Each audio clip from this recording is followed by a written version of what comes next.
Hola queridos amigos, ¿qué tal? Se trata tal vez de una de las peores crisis humanitarias del siglo en Europa, y la banda que gobierna España está demostrando una vez más su incompetencia e inoperancia para prestar una ayuda más que urgente a los damnificados en Valencia. En lugar de actuar con celeridad y asumir responsabilidades sobre qué no se hizo y qué hay que hacer para mitigar los efectos de esa devastadora gota fría, la clase dirigente aprovecha para vendernos su religión del cambio climático. Además de insultar nuestra inteligencia, saquearnos a impuestos y no hacer su trabajo, tenemos que obedecerles y pagarles sus sueldos y prebendas. Ya está bien. Vamos a verlo. Hola, soy Constantino de Miguel, bienvenido a Desde mi punto de vista, el canal que combate la mentira y la propaganda de los medios de desinformación.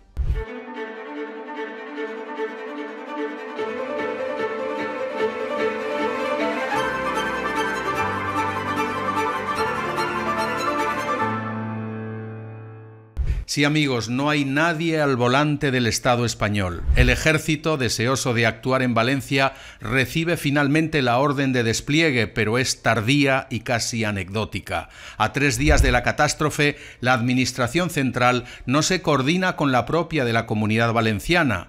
No hay un mando central, no hay un verdadero estado de alarma. Los socorros con víveres, agua y medicinas apenas llegan de parte oficial. Miles de personas ahogadas o asfixiadas, vulnerables ante la falta de agua y medicamentos, son personas mayores y enfermos atrapados. El balance de muertos crece por la parsimonia y el absentismo estatal. Mientras muchos países se ofrecen incluso a ayudar, como El Salvador. Millones de españoles voluntarios se vuelcan y muchos acuden como pueden, en bicicleta, en moto, en camiones y furgonetas, a prestar ayuda como sea.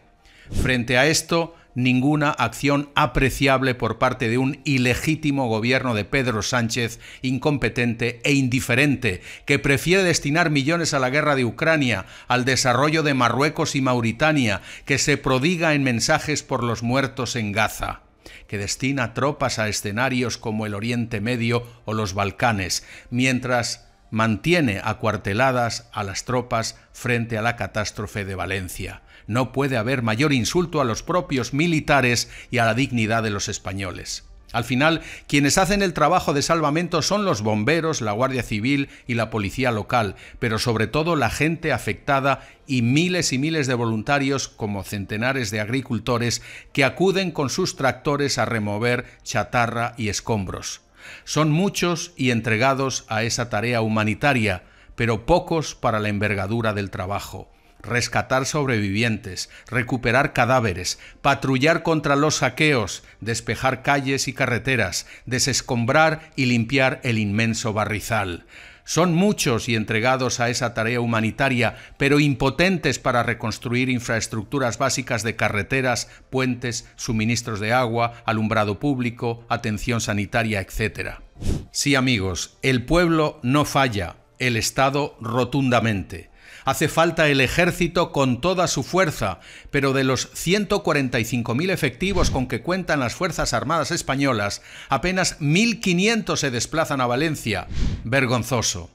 Sí, amigos, las terribles inundaciones de Valencia y su secuela de destrucción y muerte han demostrado que los ciudadanos no pueden contar con un Estado colapsado y usurpado por un gobierno sociocomunista plagado de mediocres e incompetentes charlatanes enzarzados en sus burocracias, disputas de competencias, tacticismos políticos y agendas totalitarias.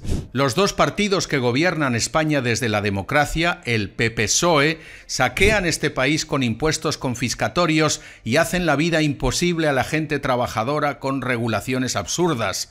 Han vuelto a quebrar el contrato social con su lentitud e incompetencia ante esa catástrofe de Valencia. El gobierno valenciano ofrece 6.000 euros por familia a quienes han perdido todo absolutamente. Una miseria.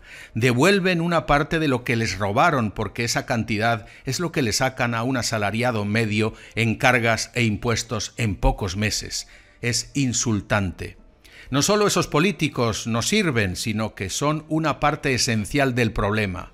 Por acción y omisión del gobierno, los ríos de las cuencas afectadas en Valencia no se limpiaron, no se dragaron. Varias presas y azudes se destruyeron. Cerca de 42 en total fueron demolidos de la cuenca de los ríos Júcar y Magro. Poco faltó para que, por obra de zurdos y ecologistas, el antiguo cauce del río Turia volviera a recibir aquel río que devastó Valencia en el 57. ¿Qué hubiera pasado si no se hubiese desviado aquel cauce gracias a esas obras faraónicas bajo Francisco Franco? ¿Cuántas vidas se salvaron? He aquí el testimonio documental del triunfal viaje de Su Excelencia el Jefe del Estado Generalísimo Franco por tierras valencianas, que han recibido los beneficios del Plan Sur, gestado y comenzado inmediatamente después de las dramáticas inundaciones de octubre de 1957, por orden expresa del primer magistrado de la Nación. A su paso por la carretera Madrid-Valencia se detiene la comitiva en el embalse de Alarcón, sobre el río Júcar. Otra gran obra de ese tiempo, la presa de Forata, cerca de la zona siniestrada, contuvo mucha agua y evitó mayores tragedias. Pero no, el venenoso discurso ideológico impide ver lo obvio, que aunque no existe fuerza o infraestructura humana capaz de evitar el daño de una dana que arrojó en trombas 500 litros por metro cuadrado sobre la Comunidad Valenciana, sí se pudieron haber mitigado los daños con la infraestructura adecuada, salvando muchas vidas.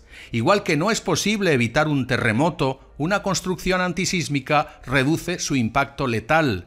Igual que es complicado sofocar un incendio, se pueden evitar sus efectos devastadores con cortafuegos o materiales ignífugos.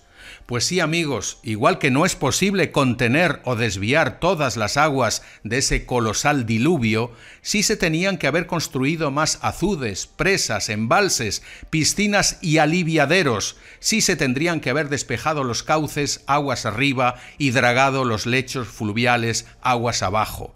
Pero no, los apóstoles del cambio climático hicieron lo contrario. España es líder en la destrucción de azudes y presas para permitir que los ríos fluyan, como pide la Agenda 2030 y su versión europea, la totalitaria y globalista Ley de Restauración de la Naturaleza de la Unión Europea.